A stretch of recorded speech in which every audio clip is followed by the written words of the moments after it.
किसी गांव में एक बूढ़ा व्यक्ति अपने बेटे और बहू के साथ रहता था। परिवार सुखी संपन्न था, किसी तरह की कोई परेशानी नहीं थी।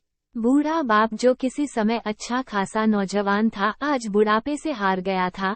चलते समय लड़खड़ाता था, लाठी की जरूरत पड़ने लगी, चेहरा झुर्रियों से भर चुका था, बस अपना जीवन किसी तरह व्यतीत कर रहा था।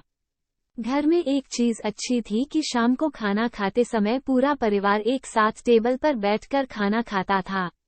एक दिन ऐसे ही शाम को जब सारे लोग खाना खाने बैठे, बेटा ऑफिस से आया था, भूख ज्यादा थी सो जल्दी से खाना खाने बैठ गया और साथ में बहू और एक बेटा भी खाने लगे।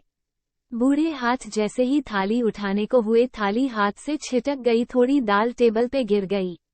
बहू बेटे ने घृणा दृष्टि से पिता की ओर देखा और फिर से अपना खाने में लग गए। बूढ़े पिता ने जैसे ही अपने हिलते हाथों से खाना खाना शुरू किया तो खाना कभी कपड़ों पे गिरता, कभी जमीन पर। बहू चिढ़ते हुए कहा, हे राम, कितनी गंदी तरह से खाते हैं, मन करता है इनकी थाली किसी अलग कोने में लगवा देते हैं। बेटे ने भी ऐसे सिर हिलाया जैसे पत्नी की बात से सहमत हो। बेटा ये सब मासूमियत से देख रहा था। अगले दिन पिता की थाली उस टेबल से हटाकर एक कोने में लगवा दी गई। पिता की दबदबाती आंखें सब कुछ देखते हुए भी कुछ बोल नहीं पा रही थी। बूढ़ा पिता रोज की तरह खाना खाने लगा, खाना कभी इधर गिरता कभी उधर।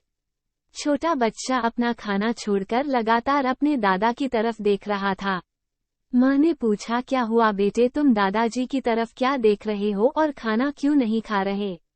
बच्चा बड़ी मासूमियत से बोला, माँ मैं सीख रहा हूँ कि वृद्धों के साथ कैसा व्यवहार करना चाहिए। जब मैं बड़ा हो जाऊंगा और आप लोग बूढ़े हो जाओगे तो मैं भी आपको इसी तरह कोने में खाना खिलाया करूंगा। बच्चे के मुंह से ऐसा सुनते ही बेटे और बहू दोनों कांप उठे। शायद बच्चे की बात उनके मन में बैठ गई थी, क्योंकि बच्चा ने मासूमियत के साथ एक बहुत बड़ा सबक दोनों लोगों को दिया था।